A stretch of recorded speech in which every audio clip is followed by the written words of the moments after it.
Bonjour à tous et bienvenue pour ce nouveau numéro du 7-8 Culture et tout de suite le sommaire de ce magazine.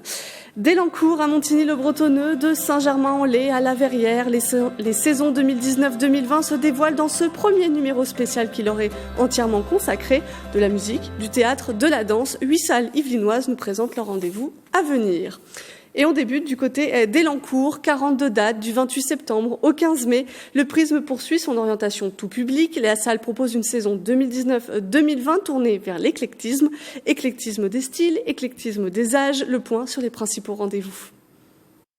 Une saison qui démarre tout en douceur. Le Prisme fait sa rentrée le 28 septembre en mode cocooning.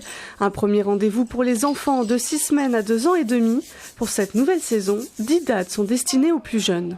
On aura des choses aussi variées en jeune public que par exemple un concert de Little Rock Story qui est un concert participatif pour les familles à la découverte de tout le répertoire du rock'n'roll. Tati Jambon, Marianne James, voilà, aussi avec un concert à direction des petits. Et puis du cirque en ouverture de saison, un spectacle qui s'intitule Six pieds sur terre.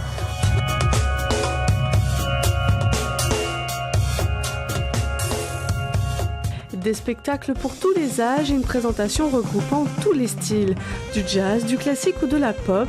En mars, c'est Zazie qui marque l'un des temps forts en comptant son essentiel.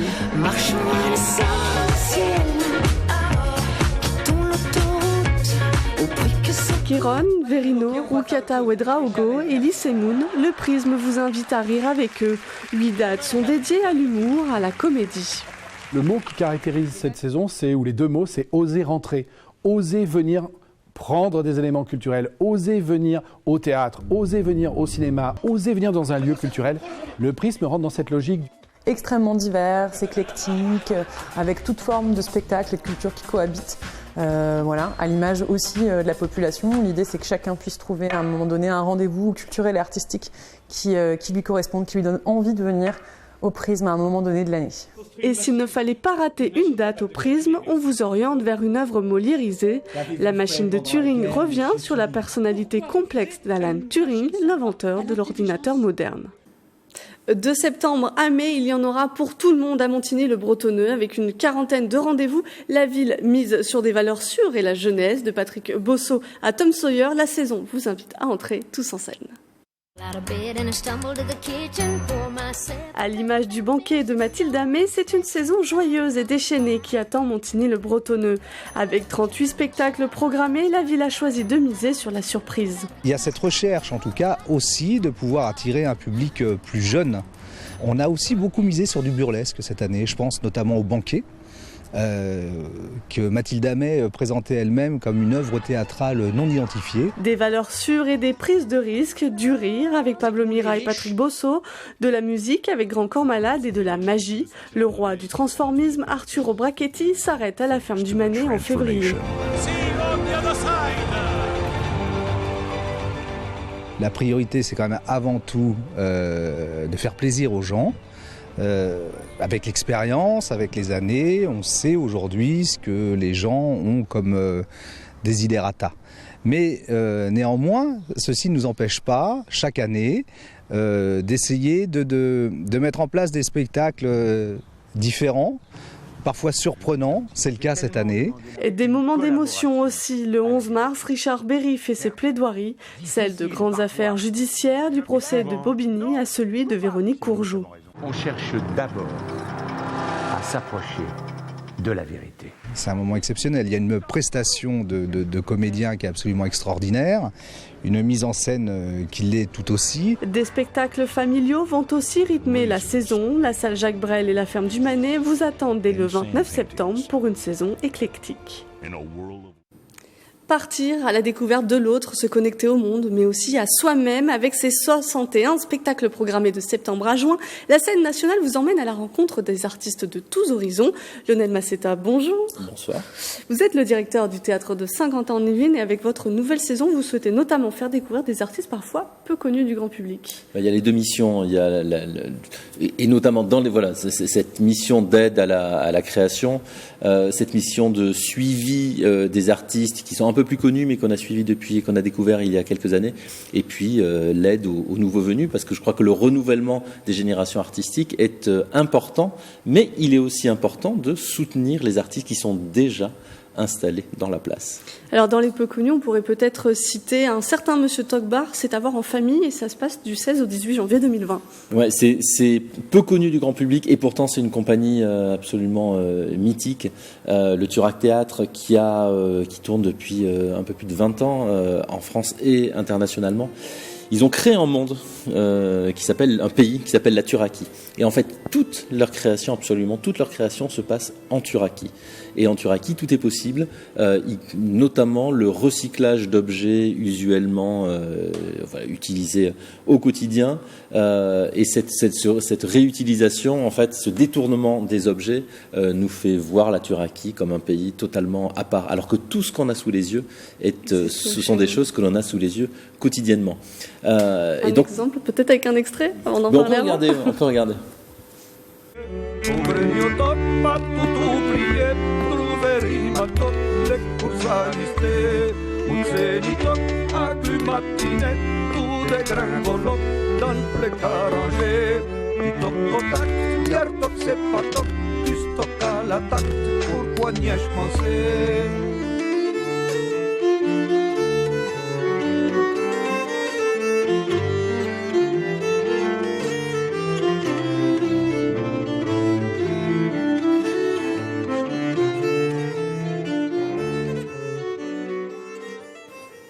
C'est un vrai voyage. Ce sont des bricoleurs absolument géniaux et ils construisent tout ce qu'il y a sur scène. Ils construisent entièrement tout ce qu'il y a sur scène. Non, c'est formidable.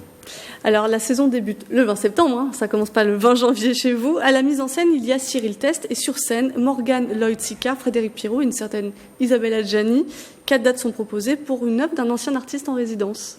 Oui, et surtout une œuvre d'un artiste, et on en parlait juste avant, que l'on a découvert il y a une quinzaine d'années. À un moment, il ne tournait absolument nulle part. Il y avait 4-5 théâtres qui l'accueillaient, parce que je pense qu'il était aussi dans sa façon de mettre en scène, dans l'utilisation de la vidéo, certainement un tout petit peu en avance sur les autres artistes.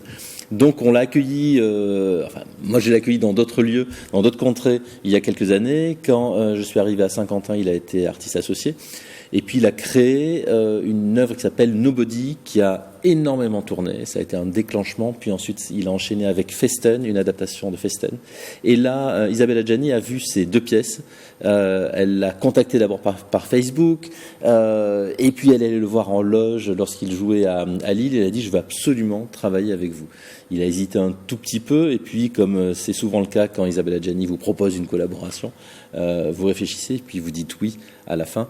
Et là, ça va être une adaptation de Opening Night, qui est la pièce, qui est d'abord une pièce de théâtre avant d'être le film culte de John Cassavetes, qui tourne autour de Gina Rowlands. Gina Rowlands étant utilisée, étant regardée comme l'actrice archétypale. Là, cette actrice archétypale autour de laquelle les caméras de Cyril Teste tournent, c'est Isabelle Adjani. Et c'est très surprenant, tout simplement parce que la pièce, comme tous les soirs de première, un soir de première, c'est une instabilité, une fragilité. Et bien cette fragilité, il la conserve tous les soirs, puisque chaque soir, des scènes peuvent changer, des scènes peuvent être interverties, donc 4 représentations et 4 représentations différentes. Les spectateurs peuvent donc réserver pour chacune des représentations.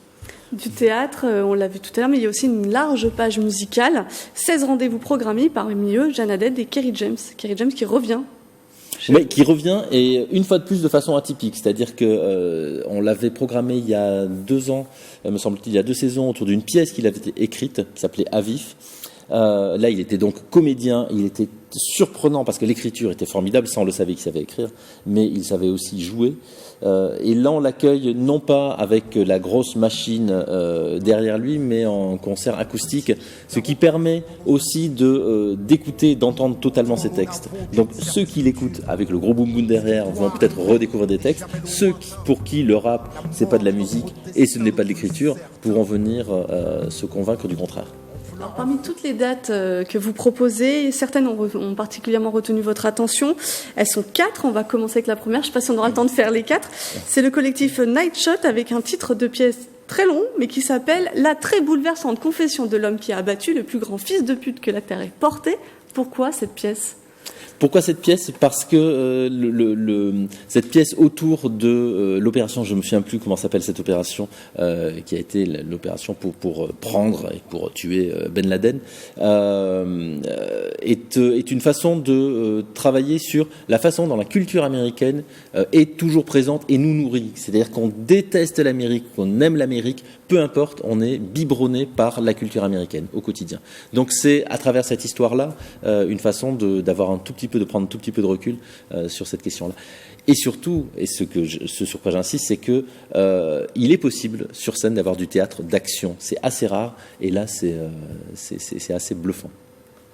La deuxième, c'est un grand écart. On fait de l'opéra cette fois. Il s'agit de Narcisse. C'est en train d'être créé par Marion Pellissier et c'est un Narcisse très actuel. On y parle médias et réseaux sociaux. Quand on parle d'opéra, on se projette, on revient au 19e, au 18e. Et bien non, il se crée encore des opéras aujourd'hui. La preuve, puisque cet opéra est composé par Joséphine Stephenson, compositrice anglaise, franco-anglaise. Marion Pellissier, jeune artiste associée, metteuse en scène, a écrit le livret et mettra en scène cet opéra qui parle, oui, des réseaux sociaux. Narcisse, comment est-ce qu'on travaille sur le mythe de Narcisse qui lui-même contemplait son image, voire la voyait différemment, comment aujourd'hui les adolescents peuvent travailler sur leur image à travers tous les réseaux sociaux. Alors on est un peu pris par le temps, mais bien sûr il y a d'autres spectacles. Il y a Et c'est un sentiment aussi. Pareil, j'ai raccourci un petit peu le titre. C'est un troisième spectacle qui vous a plu, mais qui fait partie des 4e éditions des Rencontres in Cité. Elles reviennent cette année. On va parler de la ville de demain et ses défis. Alors bien sûr, on peut pas tout présenter. 60 spectacles, c'est trop long. Et bien sûr, on peut tout retrouver sur le site théâtreski.org. Merci Lionel Massetta. Merci, au revoir. Maintenant, on part au Clé-sous-Bois, puisque la saison fête un anniversaire, les 10 ans de l'espace Philippe Noiret. 10 ans au rythme des projections, des spectacles et des expositions. 2 fils rouges pour 2019-2020, l'humour et des hommages musicaux, des hommages à des grands noms culturels, Yves Montand, Barbara ou encore Louis Armstrong.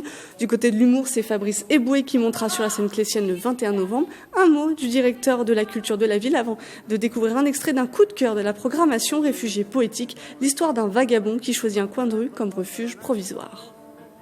On voulait surtout choisir des thèmes qui étaient qui parlaient à tous, c'était ça un petit peu l'idée. Et puis comme on est aussi un cinéma, l'idée c'était aussi de faire un lien avec les films de Noiret, voilà, et puis un côté hommage, voilà. Donc on a choisi l'hommage musical, mais le premier hommage sera aussi à Philippe Noiret, voilà, pour l'ouverture de saison le 21 septembre où il y aura la présentation de la saison, l'inauguration de la nouvelle petite salle de cinéma qui a été complètement refaite, et puis on fera pour la première fois un spectacle son et lumière sur la façade de Noiret.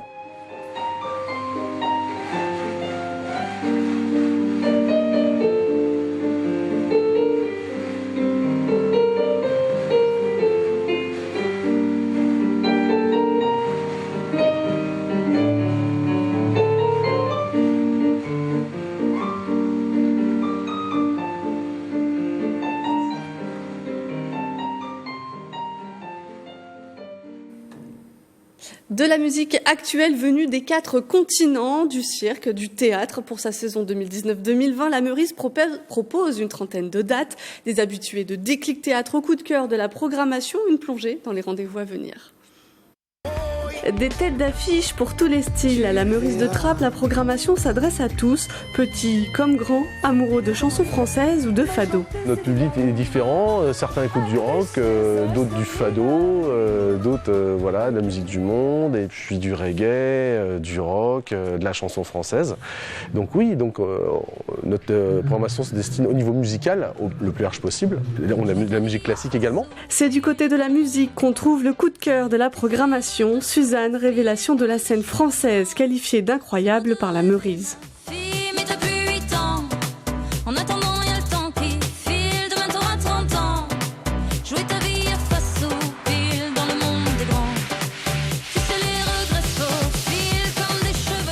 Lancée la saison précédente, les goûters spectacles sont remis au programme de la salle Trappiste. Il lance même la saison 2019-2020.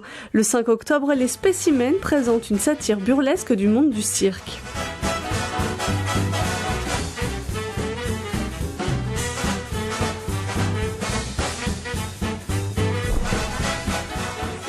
c'est une formule qui a fonctionné, les parents et les enfants sont en demande, donc voilà. Ce qui est intéressant surtout, c'est l'échange et le travail qui est mené. Ce n'est pas seulement une diffusion, il y a un travail également avec les familles qui viennent assister au spectacle et après un échange avec l'artiste et des ateliers. Et c'est ça qui est chouette. Et les habitués seront aussi de la partie. Les solistes de la Ville-Dieu et des Clics Théâtre rythmeront aussi la saison. Du cirque, du théâtre, de l'humour mais aussi de la danse. Les Pokémon Crew reviennent à Trappes pour une étape de tournée anniversaire. La compagnie fête ses 20 ans.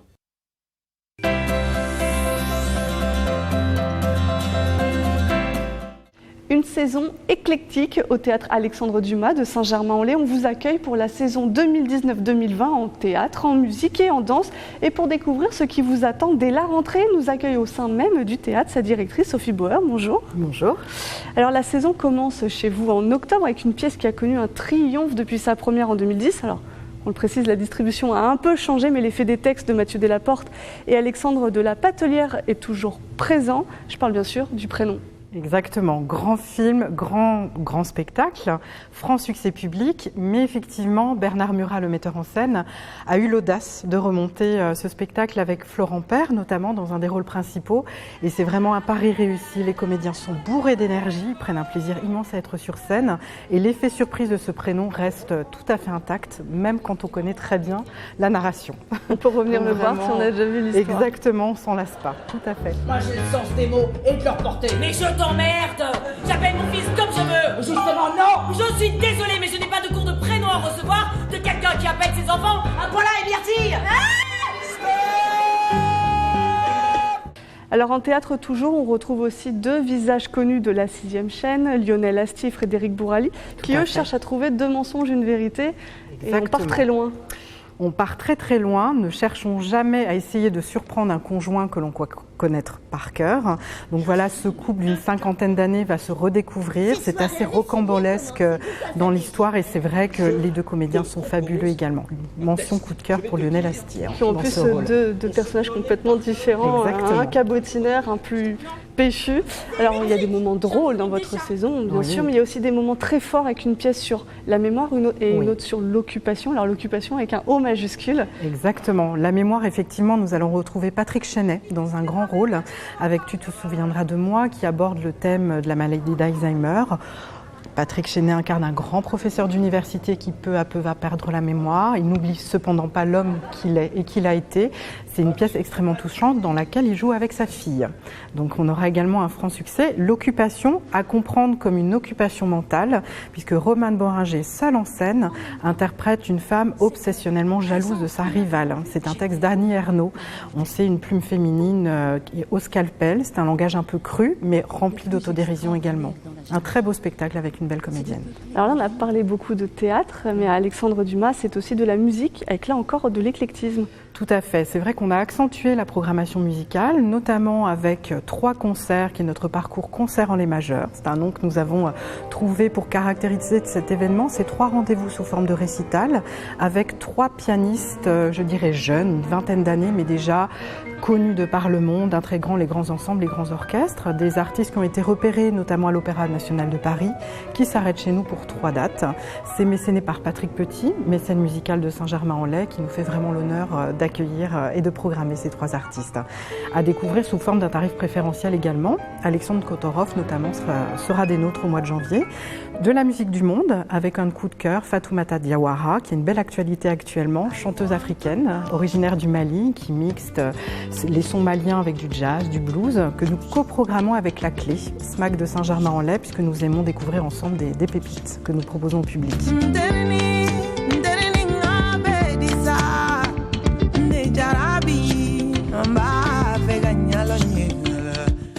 Nous allons commémorer Debussy, comme les années précédentes, avec un petit format, concert-lecture, mise en scène par Didier Magne en début de saison, mois d'octobre, puis avec l'Orchestre des siècles, avec lesquels nous accueillons les grands solistes de l'orchestre au mois de mars, à l'occasion vraiment à nouveau de l'anniversaire de la mort de Debussy. Alors ça fait beaucoup de dates, on va en voir encore quelques-unes, parce qu'il y a aussi de l'humour chez vous, on va pouvoir rire, il y a Caroline Vigneault, il y a Max Bern ou encore le Mozart Group qui revient chez vous 4 ans plus tard. Nouveau spectacle, effectivement triomphal il y a 4 ans chez nous, on a eu vraiment tous les âges dans la salle, ils reviennent pour leur nouveau spectacle. L'humour est toujours aussi dévastateur, en même temps les musiciens sont excellents musiciens, donc on redécouvre toute la palette de la musique classique. Mais comme à chaque fois, les violons deviennent des guitares, on joue au ping-pong sur scène en appréciant les grands compositeurs. Voilà, vraiment à découvrir. Exactement. Mozart. Alors les familles ne sont pas en reste bien sûr, et en décembre notamment, on va pouvoir rêver avec le sable de Lorraine Biorel. C'est vraiment magique ce spectacle. C'est tout à fait magique, vous le dites vraiment le juste mot, puisque Lorraine Biorel invente un dispositif tout particulier. Sur une grande plaque de verre, elle installe en fait un simple filet de sable sur lequel elle va dessiner des images fabuleuses pour raconter des contes. C'est projeté aussi sur grand écran et avec très peu, en fait, elle nous emmène dans un grand voyage. C'est vraiment à découvrir. Alors la saison dernière, vous accueilliez Régis Obadia pour une grande création autour de la Reine Margot. Oui, tout à fait. Est-ce qu'il y a une autre création qui est prévue cette année? Oui, tout à fait. C'est vrai qu'il y a eu un vrai engouement du public pour ce temps fort, une résidence de 6 semaines à Saint-Germain, ce qui était exceptionnel. Et cette année, en 2020 plutôt, nous allons rendre hommage à Jean-Yves Lormeau, grand danseur étoile de l'Opéra de Paris, qui nous a quittés il y a 3 ans maintenant, mais qui a été un élève phare au conservatoire Claude Debussy de Saint-Germain.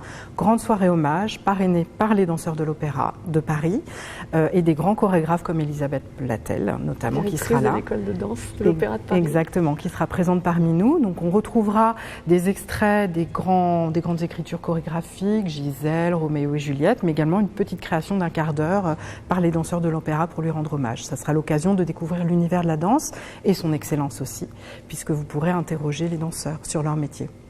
Ça fait rêver. Alors on passe maintenant à la question piège. Vous programmez une 50aine de dates. Oui. Est-ce que parmi elles, il y a un coup de cœur, une œuvre à ne surtout pas manquer? Alors je dirais en théâtre La Mouche, mise en scène par Christian Eck, sociétaire de la Comédie Française. Nous l'avions accueilli il y a 4 ou 5 ans maintenant avec un spectacle jeune public 20 milieux sur les mers. Il a un univers foisonnant, particulier, plein d'inventivité.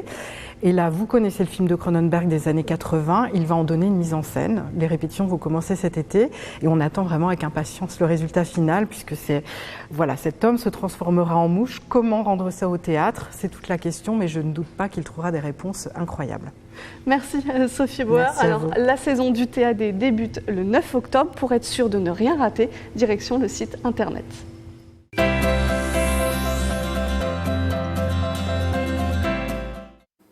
Une saison placée sous le signe de la création. Au Théâtre Montansier, près d'une vingtaine d'œuvres sont le fruit d'une coproduction de la salle versaillaise, des créations de théâtre, de musique, mais aussi de danse. Le point avec sa co-directrice.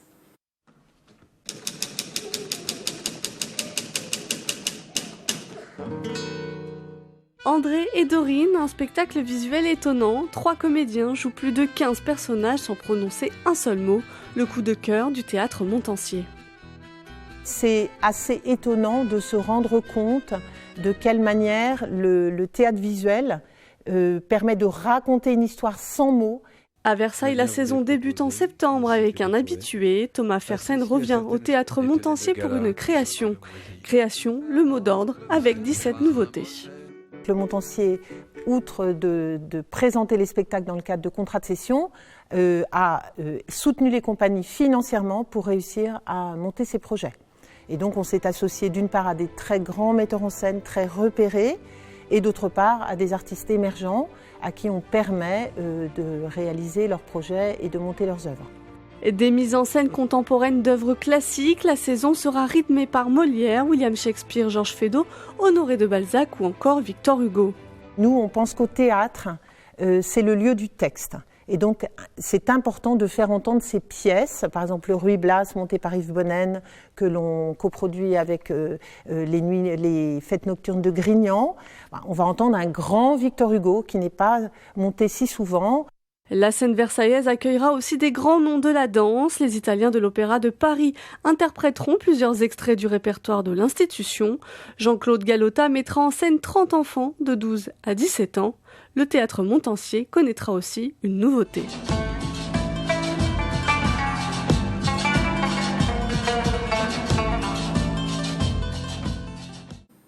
Une programmation aussi diversifiée du côté de la Verrière. Le Scarabée ouvre sa saison le 28 septembre avec une lecture, une exposition et un spectacle, celui de Lou Casa, un trio de musiciens passionnés par l'artiste Barbara.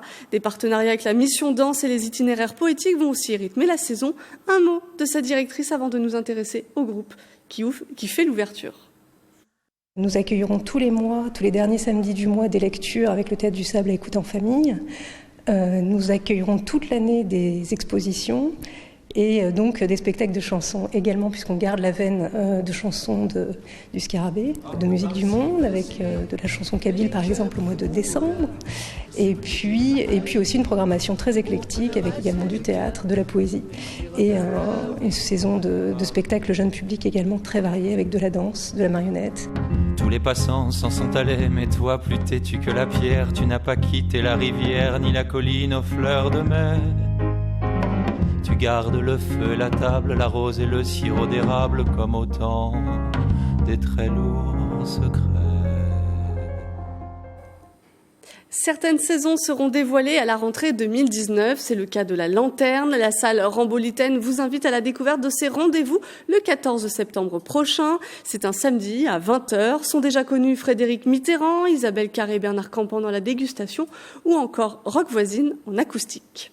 C'est la fin de ce 7-8 Culture. Merci de nous avoir suivis. On se retrouve mardi prochain pour un nouveau numéro.